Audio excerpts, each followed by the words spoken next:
పిల్లలు ఎవరెవరు హోంవర్క్ చేయలేదు ఇక్కడ రండి. ఎందుకు వరుణ్ ఈరోజు హోంవర్క్ చేయలేదు? సార్ ఈరోజు లేట్గా లేసాను సార్, అందుకనే హోంవర్క్ చేయలేకపోయాను. ఎందుకు తరుణ్ ఈరోజు హోంవర్క్ చేయలేదు? ఈరోజు ఊరికి వెళ్ళాను సార్, అందుకనే హోంవర్క్ చేయలేకపోయాను. మీరిద్దరూ 10 గుంజులు తీయండి. ఇది అన్డిసిప్లైన్డ్ మేనర్. మనం ఎప్పుడు డిసిప్లైన్డ్ మేనర్ లోనే ఉండాలి. అంటే మన హోంవర్క్ కంప్లీట్ చేసుకొని స్కూల్కి రావాలి, లేకుంటే ఇలా పనిష్మెంట్ పడుతుంది. ఉదయాన్నే లేచి ఏం చేయాలి సార్? ఉదయాన్నే లేచి గాయత్రి మంత్రాన్ని ఉచ్చరించాలి. అలాగే భగవంతునికి ప్రార్థన చేసినట్లయితే ఆ రోజు క్లాస్ వర్క్ చక్కగా రాయగలుగుతాం. Okay sir. పిల్లలు అందరూ సైలెంట్ గా ఉండండి, నేను బయటికి వెళ్ళేసి వస్తాను.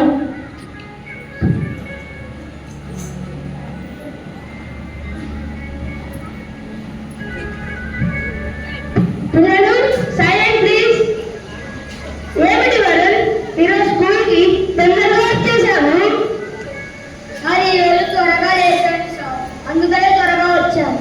హోంవర్క్ చేశావా వరుణ్? చేశాను సార్. చూపి.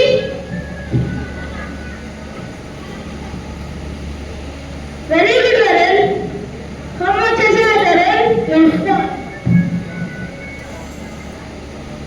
వెరీ గుడ్ తరుణ్, కూర్చో.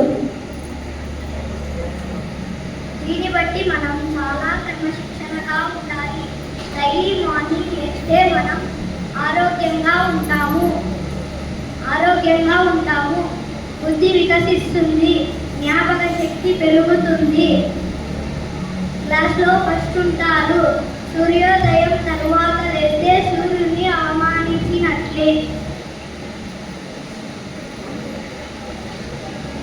పిల్లలు మీకు అర్థమైందా డిసిప్లైన్ మేనర్ కి అన్డిసిప్లైన్ మేనర్ కి తేడా?